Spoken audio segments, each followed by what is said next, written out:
Shanny, Steve, what up? Hey guys, I'm back. Shanny's back, and she's awake now. I've been sleeping for like 2 days straight, and I'm really not feeling well, but I'm so excited to talk to you guys about my trip. Today's video is basically going to be about what Shanny learned from Africa.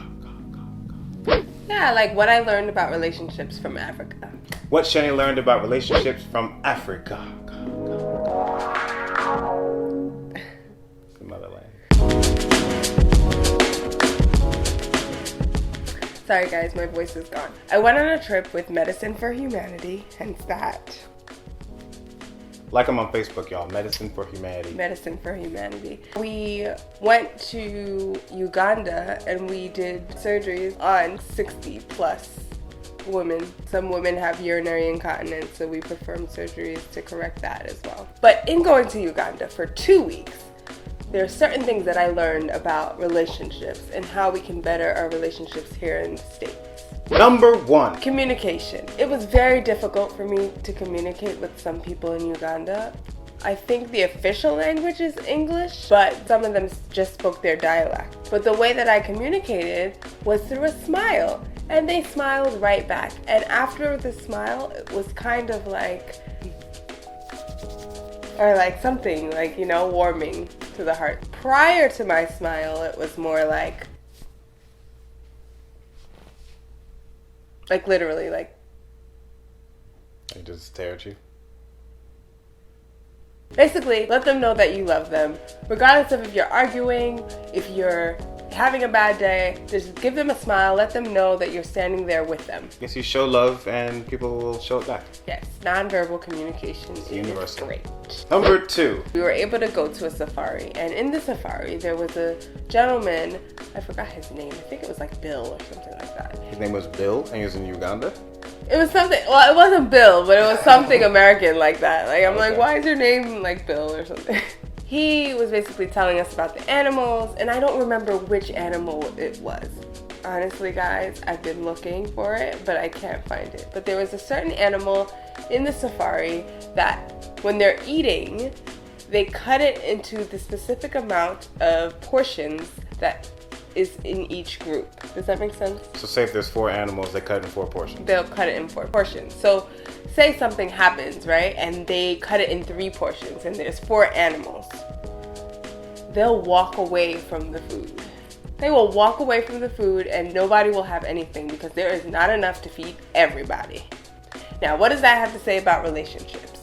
I'm not telling you to walk away from food, but I'm telling you that you have to treat others like you would treat yourself. And that goes to say, if he's doing that for me and I'm doing that for him, then our relationship works really well. And then we know that we have each other's back instead of like, I am the only one that has to have my back. And I see that on Facebook all the time. Like people will write, I'm the only one that got my back and God got me. But yeah, God got you, but you also have the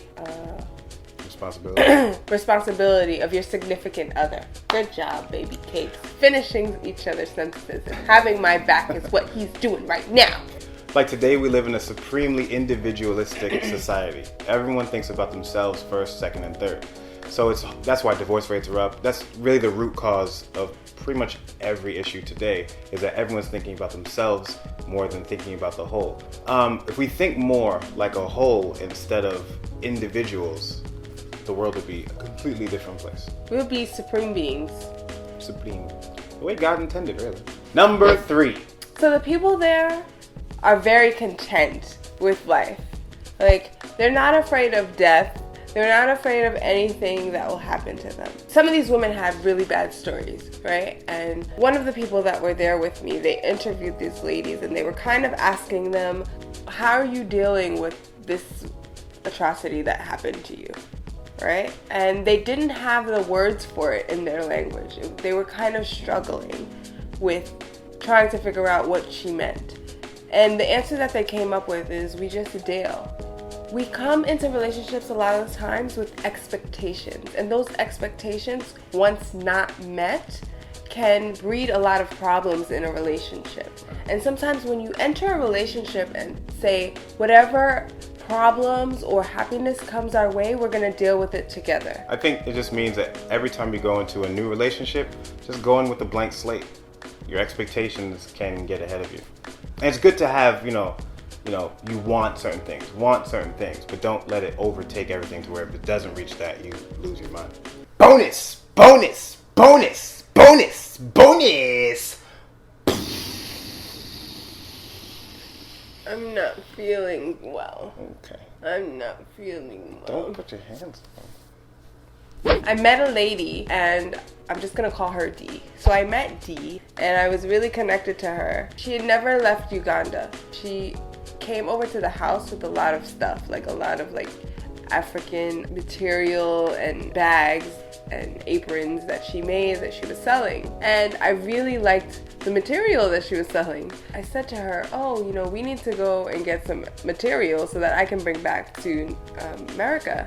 And she was like, I'll go with you, right? But because we had so much work to do, I didn't have time to go into town and get, material. So I said, okay, I'm going to send you with a certain amount of money, and then 70% of that money get material with, and then 30% of that money is yours to keep. When she came back with the material, she said, you were being so nice, but I bought you the material anyway with the money that you said I could keep.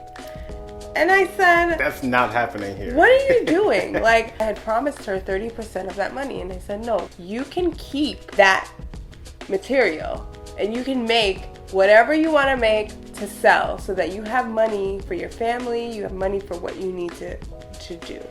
But that just goes to show, they're just grateful for any and everything that you are able to give them. And I think we can bring that into our relationships, right? Because a lot of the times we get very complacent, or we get very used to the good things that our significant other does for us, and we don't show gratitude. And sometimes gratitude goes so far. It can make or break a relationship, right? So when you're doing something for somebody and they're grateful for it, you want to do more of it, right? That's just human nature. But when they're not grateful, or when they don't show that they're grateful, you kind of lag behind, and you're like, they don't even realize that I'm doing that for them anyway. So show a bit of gratefulness to your spouse and tell them that you love them, and smile.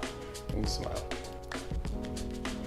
I love you and I'm grateful for you. Oh, I love you too, and I'm grateful. And that's all you have to say. So guys, have a good day. Pray for me as I pray for you, because I really don't feel good. And I really want to get better. But I did have an amazing experience in Uganda, and I'm glad that I was able to share those tidbits with you. Have a good day. Be great. Be grateful. And smile.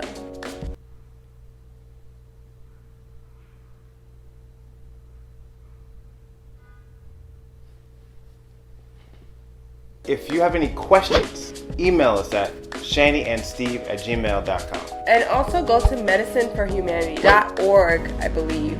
We'll put it in the comments.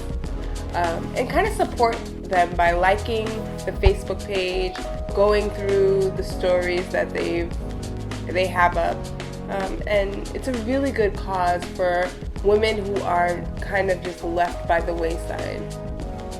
So please go to the Facebook page, go to the website, and donate. It would be greatly appreciated. Like, comment, share, subscribe. Shanny, Steve, we out! Bye, guys.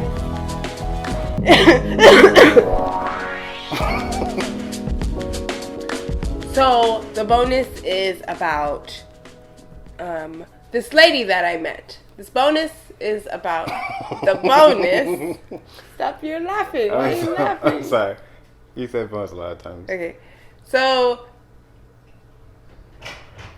I met a excuse me.